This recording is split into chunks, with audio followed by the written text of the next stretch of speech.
Həmçinin Proto-Hind-Avropalıların bir qolu Qaradənizin şimalından Xəzər dənizinə doğru gəlmiş, Xəzər dənizi ilə Aral gölü arasından üzü cənuba enərək burada günümüz Əfqanistan ərazisində ikiyə bölünmüş, bir qol Hindistana getmiş, növbəti qol isə Elam dövləti ərazisinə gəlmişdi. Və onlar burada Pars türkləri ilə rastlaşıb, əlaqələr qurmuş və daha sonra onlar Pars Türk boyunun adı ilə Pars adlanmış, Pers adlanmış, daha sonra ərəblərin gəlişi ilə bu Perslər Fars olaraq adlanacaqdı.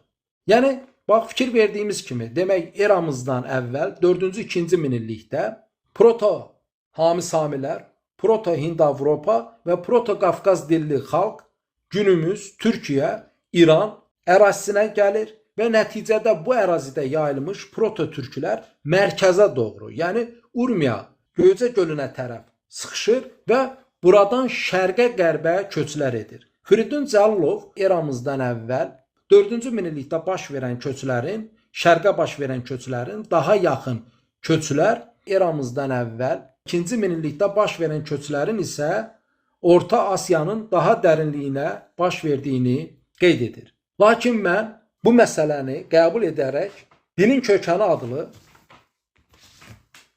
kitabda ilk dilin yaranma mexanizmini göstərib və buna əsasən müəyyənləşdirirəm ki, demək, dilçilər iddia edir ki, Türk dili Ural-Altay dil ailəsinin alt qrupunda olan bir dildir və o iltisaqi, yəni şəkilçili, Türk dili ilə desək, əkləməli dil olduğuna görə mütləq Ural-Altay ərazisində yaranmış bir dildir. Lakin mən apardığım təhlillərlə müəyyənləşdirirəm ki, Türk dili söz bənzərliyinə görə, isimlərin bənzərliyinə görə, şəxs əvəzliyinin bənzərliyinə görə, sayların, rəqəmlərin bənzərliyinə görə, feil və isimlərin bənzərliyinə görə Hind-Avropa dilləri ilə, Hami-Sami dilləri ilə olduqca yaxındır.